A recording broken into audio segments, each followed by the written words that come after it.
Sir ನಮ್ಮಲ್ಲಿ ಏನಂತ ಅಂದ್ರೆ ಪ್ರಾಡಕ್ಟ್ಗೆ 30-40% ಪ್ರಾಡಕ್ಟ್ ಡಿಸ್ಕೌಂಟ್ ಇದೆ MRP ಮೇಲೆ. ಅದಾದ್ಮೇಲೆ ಡೈರೆಕ್ಟ್ ಕಸ್ಟಮರ್ಗೆ ಏನಾಗುತ್ತೆ ಅವ್ರ ಸೈಟಿಗೆ ಡೈರೆಕ್ಟ್ ಡೆಲಿವರಿ ಕೊಡ್ತೀವಿ, ಫ್ರೀ ಡೆಲಿವರಿ. ನಮಸ್ತೆ, ಮಂಜುನಾಥ್ ಅಂತ. ನಮ್ದು ಶಾಪ್ ಬಂದ್ಬಿಟ್ಟು 2 ಔಟ್ಲೆಟ್ ಇದೆ. ಒಂದು ಔಟ್ಲೆಟ್ ಬಂದ್ಬಿಟ್ಟು ಸಂತೆಪೇಟೆ ಸರ್ಕಲ್ ಗೊರೂರು ರೋಡಲ್ಲಿ ಚಿಕನ್ ಮಾರ್ಕೆಟ್ ಆಪೋಸಿಟ್ ಬರುತ್ತೆ. ಇನ್ನೊಂದು ಔಟ್ಲೆಟ್ ಬಂದ್ಬಿಟ್ಟು ಹಳ್ಳಿಕಟ್ಟೆ ಸರ್ಕಲ್ ಸುಜಲಾ ಕಾಲೇಜ್ ಪಕ್ಕ ಬರುತ್ತೆ. ಸರ್ ನಮ್ಮ ಹತ್ರ 2 ಬ್ರ್ಯಾಂಡ್ ಇದೆ. ಒಂದು ಬರ್ಜರ್ ಇದೆ, ಇನ್ನೊಂದು ಬಿರ್ಲಾ ವಾಪಸ್ತು. 2 ಬ್ರ್ಯಾಂಡ್ ಇದೆ. ನಮ್ದು ಸೇಲ್ಸ್ ಅಂಡ್ ಸರ್ವಿಸ್ ಎರಡನ್ನೂ ಇನ್ಕ್ಲೂಡ್ ಮಾಡ್ಕೊಂಡಿದೀವಿ. ನಮ್ಮಲ್ಲಿ ಪಾಲಿಶ್, ಸ್ಟ್ರಕ್ಚರ್, ರಾಯಲ್ ಪ್ಲೇ ಈ ವರ್ಕ್ ನಾವೇ ಮಾಡ್ಕೊಡ್ತೀವಿ. ಎಕ್ಸ್ಟೀರಿಯರ್ ಬಂದ್ರೆ ಫಸ್ಟ್ 1 ಕೋಟ್ ಪ್ರೈಮರ್ ಬರುತ್ತೆ. ಇಂಟೀರಿಯರ್ 2 ಕೋಟು ಇಲ್ಲ 3 ಕೋಟು ವಾಲ್ ಕೇರ್ ಪುಟ್ಟಿ ಮಾಡ್ತೀವಿ. ಪುಟ್ಟಿ ಆದಾದ್ಮೇಲೆ ಸ್ಯಾಂಡಿಂಗ್ ಮಾಡಿ 1 ಕೋಟು ಪ್ರೈಮರ್ ಆಗುತ್ತೆ ಇಂಟೀರಿಯರ್.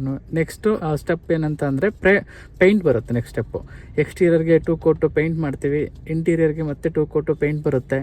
ನೆಕ್ಸ್ಟ್ ಅದ್ರ ಜೊತೆ ಏನಾಗುತ್ತೆ ಅಂತಂದ್ರೆ ಎನಮಲ್ ಬರುತ್ತೆ. ವುಡ್ಗಳಿಗೆ ಏನ್ ಬರುತ್ತೆ, ವುಡ್ಗಳಿಗೆ ಎನಮಲ್ ಏನಾಗುತ್ತೆ ಆಡ್ ಆಗುತ್ತೆ. ಪಾಲಿಶ್ ಅಲ್ಲಿ PU, ರ್ಯಾಂಬೋ, ಇಂಪೀರಿಯೋ ಗ್ಲೋ ಈ ತರ ಪ್ರಾಡಕ್ಟ್ ಬರುತ್ತೆ. ಪ್ರಾಡಕ್ಟ್ ಮೇನ್ ಕಂಟೆಂಟ್ ಬಂದ್ಬಿಟ್ಟು ಪ್ರಾಡಕ್ಟ್ ಅಲ್ಲಿ ವಾಟರ್ ಪ್ರೂಫ್, ನಾನ್ ವಾಟರ್ ಪ್ರೂಫ್ 2 ತರ ಪ್ರಾಡಕ್ಟ್ ಇರುತ್ತೆ. ಎಲ್ಲರೂ ಜಾಸ್ತಿ ಏನು ಮಾಡ್ತಾರೆ ಅದ್ರ ಬಗ್ಗೆ ತಿಳ್ಕೊಂಡಿರಲ್ಲ. ವಾಟರ್ ಪ್ರೂಫ್ ಏನಕ್ಕೆ ಮಾಡಬೇಕು ಅಂತ ಅಂದರೆ ವಾಟ್ರನ್ನ 100% ಏನಾಗುತ್ತೆ ವಾಲ್ ಆಗಲಿ, ಅದಾದಮೇಲೆ ಒಳಗಡೆ ಸೀಲಿಂಗ್ಗಳೆಲ್ಲ ಬಬಲ್ ಇರುತ್ತೆ, ಅದನ್ನೆಲ್ಲ ಅವಾಯ್ಡ್ ಮಾಡೋದಕ್ಕೋಸ್ಕರ ನಾವು ವಾಟರ್ ಪ್ರೂಫಿಂಗ್ ಮಾಡಬೇಕಾಗುತ್ತೆ. ಬೇರೆ ಏನೇ ಇನ್ಫಾರ್ಮೇಷನ್ ಬೇಕು ಅಂತ ಅಂದರೆ ಮೇಲ್ಗಡೆ ಕಾಣ್ತಿರೋ ನಮ್ಮ ನಂಬರ್ಗೆ ಕಾಂಟ್ಯಾಕ್ಟ್ ಮಾಡಿ. ನಾವು ಎನಿ ಟೈಮ್ ನಿಮ್ಮ ಕಾಲ್ನ ರಿಸೀವ್ ಮಾಡ್ತೀವಿ. ಸರ್ವಿಸು ಯಾವಾಗ್ಲೂ ಸರ್ವಿಸ್ ಕೊಡ್ತೀವಿ.